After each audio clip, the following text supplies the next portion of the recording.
bukaw na. Nagulay ko guys. Mga basic lang yan. Repolyo. Diba? With oil, onion, garlic, ginger, tomatoes. Nilagyan ko lang ng condiments. Walang salt yan guys. Pinugasan ko lang yung salt, yung gulay. Yan. Bukalan mo lang ng mga 15 or 20 minutes. Tapos kukuha ako dyan yung chicken niya para i-slice natin. Isama dun sa bread. Mamaya kasama with cheese, yung paborito niya, yung corned beef. Tsaka, yan, pabukalan mo lang yung pabukalan niya. Hindi na ako bumili ng chicken na ham. Diba, merong ham na chicken. Parati kaming ganyan, kaso yung sa diabetes nga niya, medyo masakit yung paa. Iniwasan ko na yung mga salt. Diba, salty din yun. Kaya ito na lang options na ginawa ko. Slice ako ng konting chicken dyan, hinalo dito sa gulay. And then, lagyan ng cheese na paborito niya sa wheat bread. Pero this time, mag-rice tayo.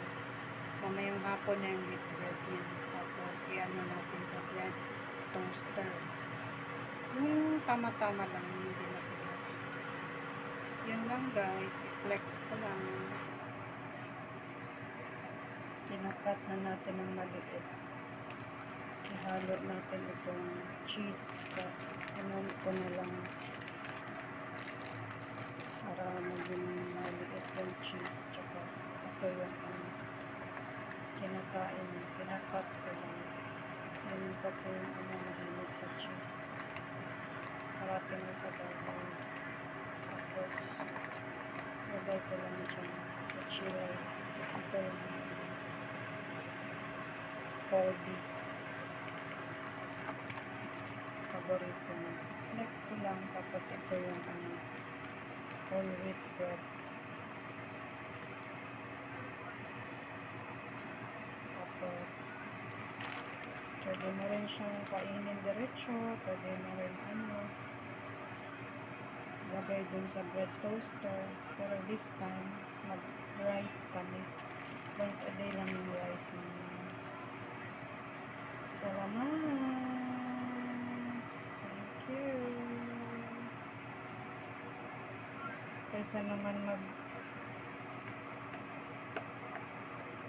ham pa tayo. Okay, bawal na kasi siya sa malat, sweets, at saka yung oily. Kaya hanggat maaari, iwasan. Pag hindi na malat, yan magawa. Thank you guys. Yung cheese, melting na siya. Ito rin. Thank you.